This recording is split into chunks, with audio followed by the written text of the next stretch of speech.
Kent posed some real good questions that pointed out a few aspects that could be pretty confusing. So I thought I'd go ahead and create this video and see if I could clear them up. If you receive an email such as this from a discussion in Kumu and you're not logged in, if you click this to view on Kumu and you're not logged into Kumu, you end up sort of in a disembodied discussion. And if you scroll to the bottom, it will say log in or sign up because you're not logged in, so that it doesn't know who you are. So all you can do is review the discussion itself, or if you go back up to the top, you can go use this to go back to the whole list of discussions. This is the project for which these discussions are associated with, and this is the owner of this project. Notice that also back here at the top of this page is a sign in or sign up, which is the same thing that shows up here on this particular page. You can sign in or sign up, so that without being a known user, um, there's a limit to what you can do. Now, it does say that you can follow this discussion, which seems um, a little confusing. If you tell it you want to follow it because you're not logged in, it says it wants you to sign in. Though, if I just go ahead and sign in, and I'm going to sign in as this user, which is not the owner of the project.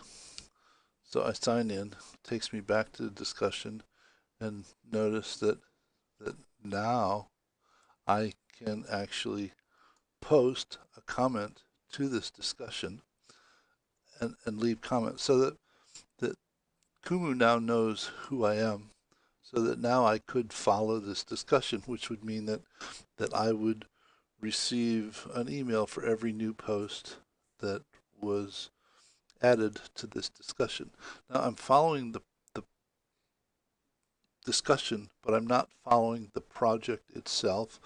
To actually be notified about new discussions for a project, one has to be identified to the project itself by the the owner of the project.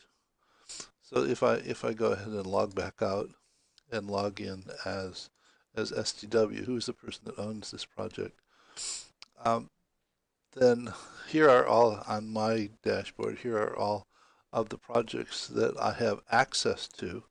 Not in other words, not all the ones that I own. If you notice, here's one that I own. Here's one that's owned by someone else. One that I own. So it you have to look at the list. Here's another one owned by someone else, by someone else. And if you look at your dashboard, it will show you all of the projects that you have access to, though you have to be explicitly provided with access by the owner, so that they go in here.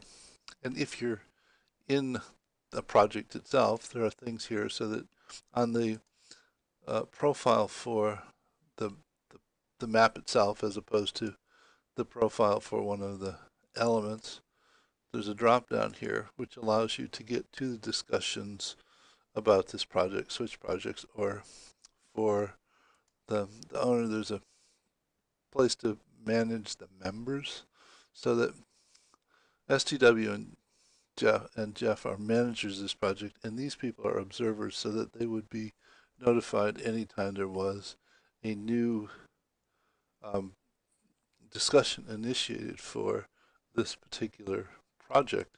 So with regard to Kent, I can go in here and, well, first I have to go back to the discussion. Go back down here. I probably should have looked at this before. So MYERSK. So if I go back here, go to members and say MY and add Kent as an observer. Now, anytime there's a new discussion initiated, Kent will be notified via email that there is a new discussion. It does not mean that Kent is following that discussion.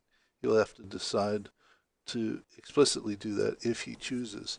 So this is sort of hopefully a little better sense of the difference between simply being able to go in and view the discussions or the project itself for public projects without even being logged into Kumu.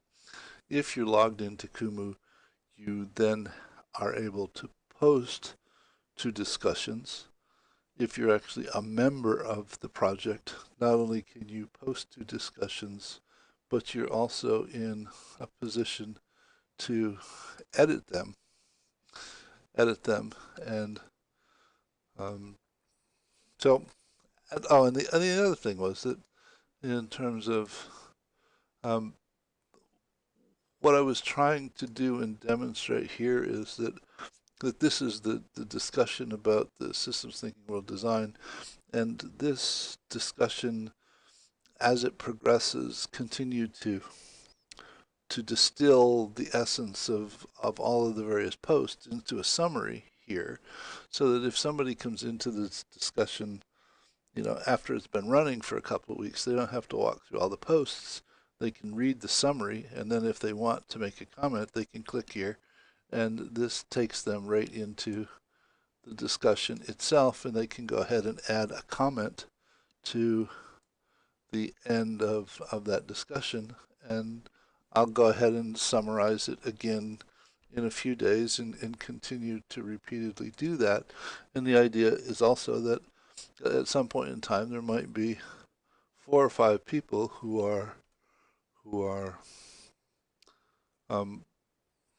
part of this project and actually in a position to also work on developing the summaries as opposed to them all being done by one person. So hope this has been helpful, and we'll see where things go from here.